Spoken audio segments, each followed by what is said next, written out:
그 5월 18일 날 연임제 개헌을 발표를 하셨는데 그간에는 개헌 논의에는 선을 그어 오셨고 불과 그로부터 일주일 전인 선관위 10대 공약에도 포함은 안 돼 있었습니다. 일정을 고려한 발표로 이해는 하고 있는데 뭔가 기류가 급변했다거나 기술적인 느낌도 조금 들어서 이에 대해서 질문을 좀 드리겠습니다. 개헌 발표를 갑자기 하시게 된 배경이 조금 더 궁금하고, 두 번째로는 3년 전에는 세계적인 추세라면서 중임제 개헌을 언급을 하셨는데 이번에는 연임제로 표현이 조금 달라졌습니다. 구체적 설명이 부족하다 보니까 국민의힘에서는 공세를 펼치고 있는데 이 차이에 대해서 후보님의 설명을 좀 듣고 싶습니다. 네. 그리고 마지막으로는 선대위에서는 그 재임중 대통령은 해당이 없다고 누차 강조를 하긴 했는데 후보님의 의견이 궁금해서 여쭤봅니다.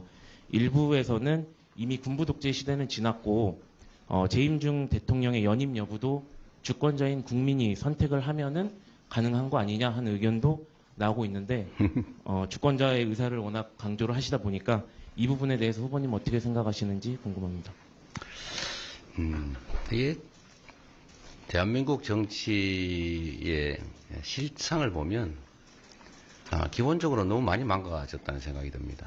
이번 토론 과정도 보면 우리 국민들께서 느끼실 수 있는데 이게 정치란 기본적으로 입장이 다름을 전제를 하고 또 입장이 다른 상대를 존중하고 또 대화와 타협을 통해서 그 입장의 차이를 좁혀가는 것이죠.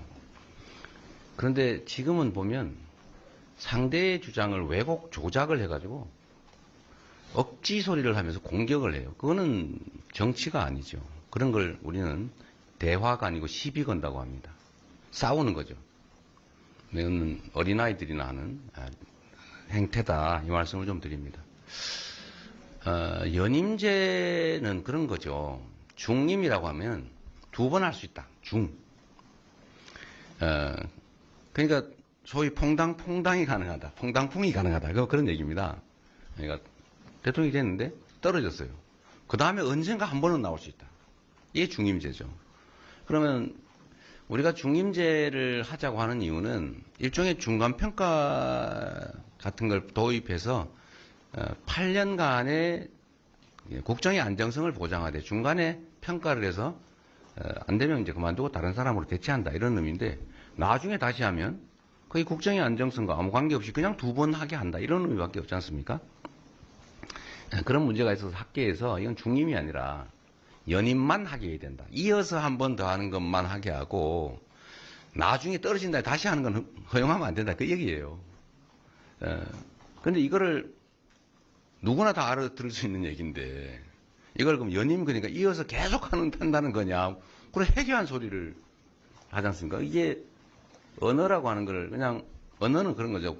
우리 구성원들의 약속인데 그냥 그 언어의 의미대로 받아들여주면 되죠. 그걸 왜곡해가지고 다른 의미를 부여해서 쪼가리를 내서 이렇게 공격을 하고 이러면 이거는 정치가 아니라 그냥 지금 국민의힘이 하는 것처럼 싸우는 거죠.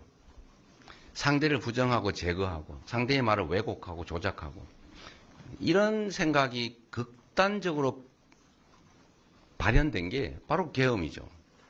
말하다가 안 되니까 아예 제거해버리려고 한 거 아닙니까? 내가 100% 다 갖겠다. 상대의 몫은 없다. 상대는 완전히 부정한다, 제거한다. 이 생각을 결국은 한 끝에 비상계엄이라고 하는 친위 쿠데타를 하게 된 겁니다. 이 생각 정말 바꿔야 돼요. 그냥 언어는 언어대로 받아들여줘야 됩니다. 선의로, 있는 대로 객관적으로. 연임, 이어서 2번 할 수 있다. 그런 거죠. 근데 2번 하려고 연임, 그러니까 그럼 3번, 4번 이어서 계속 할 수 있다는 거냐? 또 이렇게 곡해를 할 것 같아서 이건 2번이다. 영 의심스러우면 개헌은 제 혼자 마음대로 할 수 있는 게 아니죠. 국민적 합의가 필요하고, 걱정이 되면 1회에 하나에 연임할 수 있다, 이렇게 쓰면 되잖아요. 그냥 그렇게 하자라고 하면 되지. 제가 마치 이걸 100% 결정하는 것처럼 혼자 푸틴처럼 독재하려고 그런다, 이러면 이게 정치가 되겠습니까? 이게 우리나라 정치의 수준을 떨어뜨리는 억지, 왜곡, 조작의 대표적 사례 같아요. 그러면 안 되죠. 또 한 가지는 갑자기 했냐, 그런 건 아닙니다. 아시는 것처럼 언젠가는 하자는 소리를 언젠가는 하겠죠. 제가 저번에 대선 때도 명확하게 약속을 드렸고 공약했고 그 입장은 크게 변한 게 없어요. 다만 중임이라는 의미가 중간에 특히 미국 사례를 보니까 중간에 띄고 나중에 다시 하면 이게 문제가 생기겠다. 이 세대 교체가 돼야 되는데요. 한번 불신임 받아서 이제 그만해야죠. 근데 나중에 또 나오고 이러면 어떡하겠어요. 이건 세대 변화도 좀 반영해 줘야 되니까 연임 이어서만 하게 하자라고 한 걸 바꾼 후에 나머지는 대체적으로 전에 제가 입장을 밝혔던 것과 크게 다르지 않습니다. 그리고 내란 극복이 중요했기 때문에 개헌 얘기로 내란 극복 얘기의 본질이 흐려질 것을 우려해서 제가 일단 내란 극복이 먼저다 이 말씀을 드렸던 것이고요. 어쨌든 국민의힘 쪽은 어쨌든 이 얘기로 좀 주제를 옮겨가고 싶었던 거 아닙니까? 여러분이 다 아시는 것처럼 내란 얘기보다는 개헌 얘기로 바꿔서 내란에 대한 관심을 좀 떨어뜨리고자 했는데 저는 그게 우리 국민들의 입장에서 그리 바람직하지 않다고 봤기 때문에 좀 보류를 했던 것이고 가급적이면 이번 대선에서 쌍방이 대체적으로 합의될 수 있는 것은 이번에도 개헌하자는 입장을 명확히 밝혔지 않습니까? 예를 들면 5.18 헌법 전문 수록 이번에도 한다고 하더군요. 근데 실제 속마음은 아닌 것 같긴 하지만 두 번째로 4년 연임제, 뭐 국무총리, 국회 추천제 이런 거 크게 이론 없이 합의할 수 있을 것 같고 감사원 국회 이관, 뭐 결선 투표 도입 뭐 이런 것 크게 이론이 없을 것 같아서 좀 개헌을 하자. 단 국민투표법을 개정하지 않으면 국민투표는 사전투표가 불가능하기 때문에 사전투표한 사람은 본투표에 가서 국민투표를 또 해야 되는 그런 문제가 있어서 국민투표법을 일주일 안에 개정을 하자. 어떤 내용이든 받아주겠다. 사전투표가 허용되는 방식으로 개정하는 나머지는 당시 여당 국민의힘의 모든 조건을 다 받아주라고 제가 우리 원내에 다 지시도 했는데 아무 반응이 없어서 결국 국민투표법 개정을 못하게 됐고 그러면 이번에 실제로 개헌 투표는 현실적으로 불가능해서 더 이상 진척이 안 됐던 겁니다.